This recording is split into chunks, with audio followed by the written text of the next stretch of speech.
যুব এশিয়া কাপে group champion হওয়া হলো না বাংলাদেশ অনূর্ধ্ব-19 দলের। আজ লঙ্কানদের বিপক্ষে ৭ রানে পরাজিত হয়েছে বাংলাদেশ। শ্রীলঙ্কার বিপক্ষে বাংলাদেশের লড়াই উত্তেজনাপূর্ণ ম্যাচ হবে, সেটা সবার প্রত্যাশা থাকে। সেই প্রত্যাশা অনুযায়ী কিন্তু ম্যাচগুলো হয়ে থাকে। এটা সিনিয়র ক্রিকেট কিংবা জুনিয়র ক্রিকেট আসলে ম্যাটার করে না। বাংলাদেশ শ্রীলঙ্কার লড়াই উত্তেজনা আগের মতোই, উত্তেজনা যে কোনো ম্যাচের মতোই এই ম্যাচেও হয়েছে। যুব এশিয়া কাপে আজ লঙ্কানদের বিপক্ষে ৭ রানে বাংলাদেশ পরাজিত হয়েছে। এই ম্যাচে লঙ্কানদের এক ব্যাটসম্যান সেঞ্চুরি তুলে নিলেও বাংলাদেশ কিন্তু একেবারে তীরে গিয়ে তরি ডুবিয়েছে। বাংলাদেশ সেঞ্চুরি মিস করেছেন, বাংলাদেশের কালাম সিদ্দিকী যেভাবে তিনি সেঞ্চুরি মিস করেছেন বাংলাদেশও ঠিক একইভাবে পরাজিত হয়েছে। বাংলাদেশ একেবারে শেষ ওভারে গিয়ে ৭ রানের ব্যবধানে পরাজিত হয়েছে।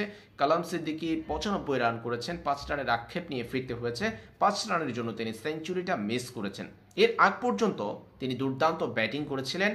বিপদের মুহূর্তে ১৩৪টা ডেলিভারি তিনি খেলেছেন, ক্রিজে থেকেছেন, ৯৫ রান করেছেন, একটা ছক্কা হাঁকিয়েছেন, ৮টা ৪ হাঁকিয়েছেন।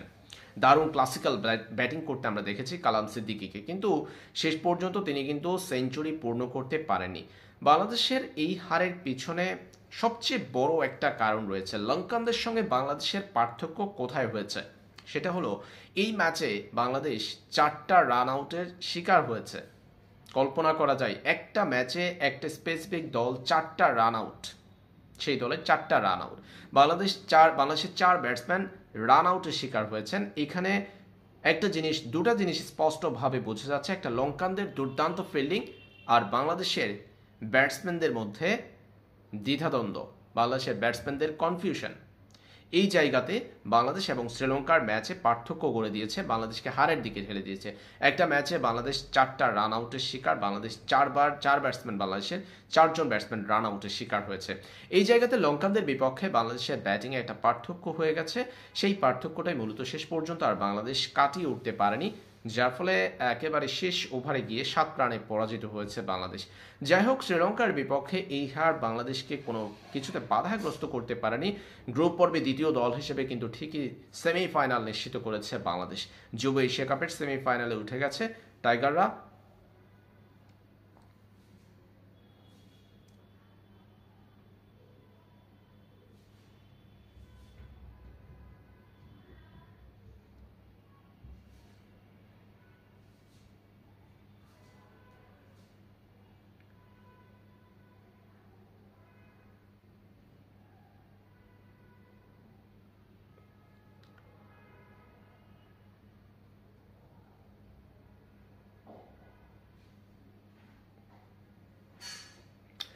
আর সেমিতে বাংলাদেশ অপর গ্রুপের গ্রুপ চ্যাম্পিয়নকে পাবে। যে গ্রুপে ভারত কিংবা পাকিস্তানের যে কোনো একটি চ্যাম্পিয়ন হওয়ার সম্ভাবনা রয়েছে, সেই গ্রুপে গ্রুপ চ্যাম্পিয়নকে কিন্তু বাংলাদেশ সেমিফাইনালে পাবে, যেহেতু তারা বাংলাদেশ নিজেদের গ্রুপে দ্বিতীয় দল হয়েছে।